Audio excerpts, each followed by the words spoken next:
തദ്ദേശ തെരഞ്ഞെടുപ്പിൽ വിജയിക്കുമെന്നും ശ്രീകൃഷ്ണപുരത്ത് ഭരണം പിടിച്ചെടുക്കുമെന്നും ബി.ജെ.പി. ഗ്രാമപഞ്ചായത്തിലേക്ക് നടക്കുന്ന തെരഞ്ഞെടുപ്പിലേക്കുള്ള ബി.ജെ.പി. NDA സ്ഥാനാർത്ഥികൾ നാമനിർദ്ദേശ പത്രികാ സമർപ്പണം നടത്തി.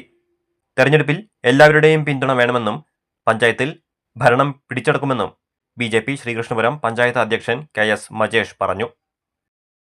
പഞ്ചായത്തിനുള്ളിലേക്ക് വിജയിച്ച സ്ഥാനാർത്ഥികളുമായി മുന്നോട്ട് പോകും.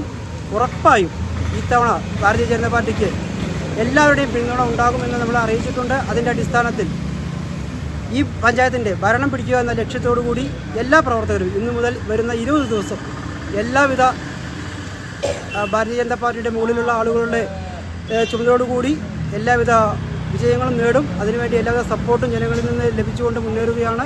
Secretary M. രാജേഷ്, ജില്ലാ കമ്മിറ്റി അംഗം V. Viswanathan, P. Janardhanan, KV. Balakrishnan, SC Morcha മണ്ഡലം അധ്യക്ഷൻ M. കുമാരൻ, മഹിളാ മോർച്ച മണ്ഡലം അധ്യക്ഷ ബിന്ദു കൃഷ്ണ തുടങ്ങിയവർ പത്രികാ സമർപ്പണ ചടങ്ങിൽ പങ്കെടുത്തു.